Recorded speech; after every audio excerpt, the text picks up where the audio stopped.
All right, here's our job for the day. There's a little spot right here, a little swag where we're going to be putting all the topsoil. And what we're doing is we're stripping the topsoil first. We're going to go through here and get it all pulled out.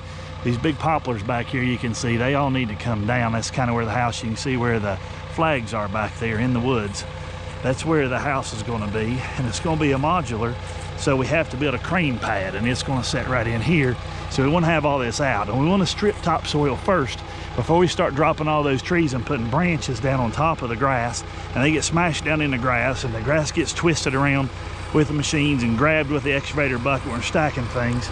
And if we do that after we or rather if we try to strip the topsoil after that, it'll be all full of sticks and just an absolute mess.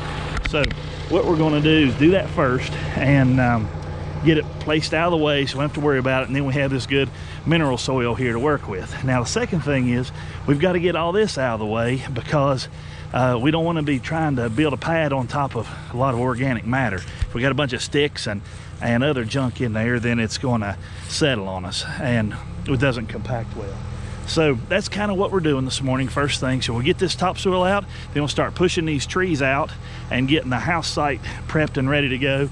The driveway is going to go down here along the bottom, so we'll reach it down with the excavator and pull that trash up out of there after we have our burn pile established.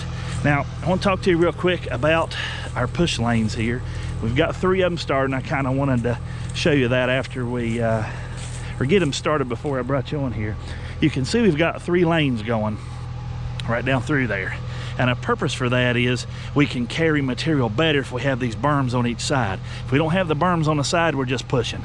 So what we'll do is we'll work it down, and the site for the stockpile is up and at an angle. Well, it's really hard to push with a dozer at an angle and make a curve. So what we'll do, we push it down, then we have another secondary lane down here that we will grab it and work it up to the spot up here at the top. So that's kind of our plan for the day, and I'm just going to set you guys up and let you watch a little bit of pushing. There's the machine we're using today, 650G John Deere with a 6-way blade. It's really set up for forestry work, but it'll push dirt for this as well. I'm just going to move you down here and set you in the shade so you can be nice and cool and let you watch a little bit of pushing.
Stagger these piles so that whenever they end up being dropped, they will not all be in a perfect straight line with the secondary lane, because if they're all in a perfect lane then or line lined up in that secondary lane, you can't get a blade full and push it. You end up having to try to push a whole pile, a whole big line instead of first pile, second pile, third, across the line.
Alright, you can kind of see I've got quite a blade pull, and I'm angling the blade in conjunction with using my steering levers.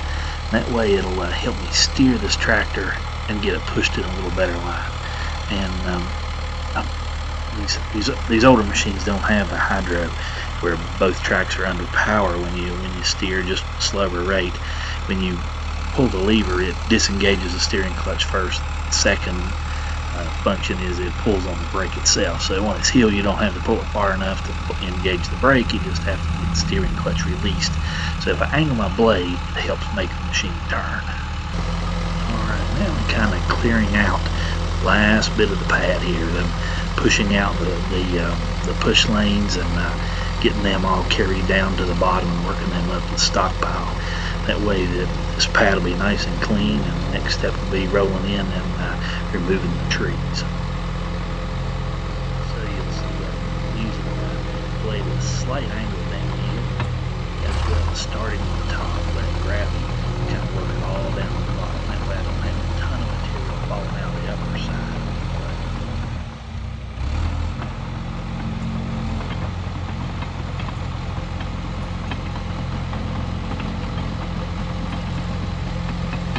Another thing you're seeing, I'm pushing pretty slow. I'm not going real fast. There's a lot of rock right under this topsoil level, and I really don't want to get that rock worked into this nice clean topsoil, because we use it to grade back around the house when it's finished.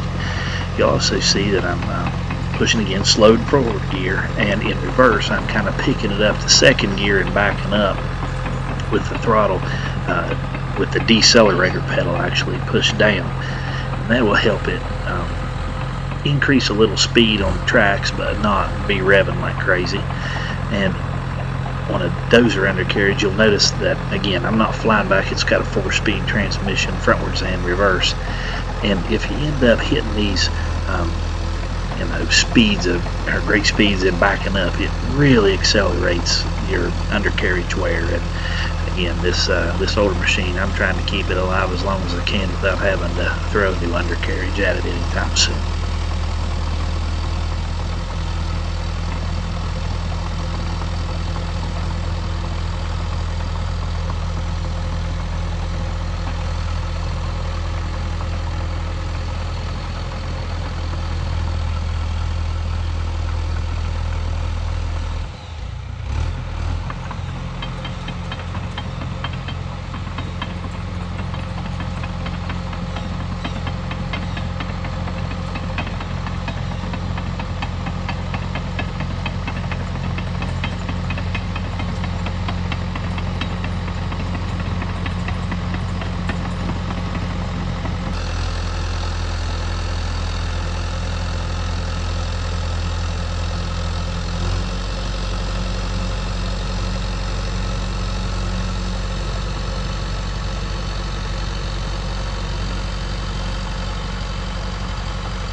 We are cleaning up the last bit, carrying some of these piles up to the top. And you kind of see the stockpile up there in the corner.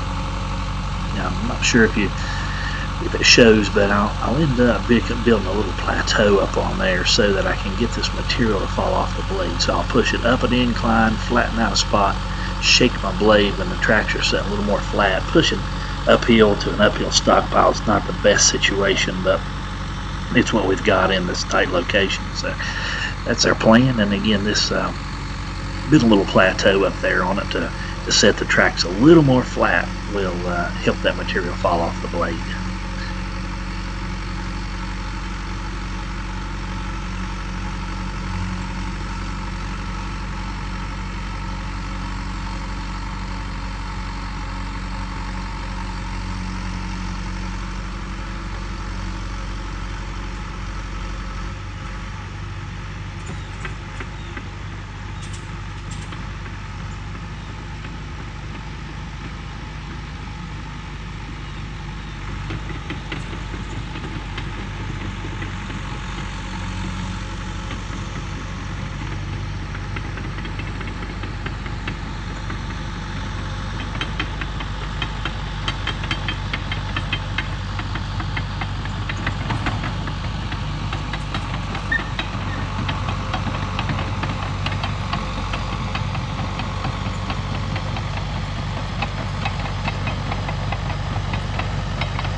segment of the job up there here pushing out the pad.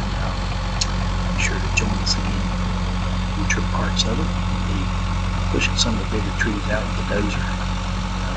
Don't have a large enough excavator here on the job to get the trees dug out with it. You can see a little Bobcat 337 in the background. We'll be using it to pile up the tree tops and things like that. But let me know in the comments if you've ever dealt with pushing out a pad like this, or what size dozer you've done it with before. Again, this is kind of what we had on hand. Real excited about it. This thing seems to be doing a pretty good job. And also don't forget to like and subscribe. Thank you very much.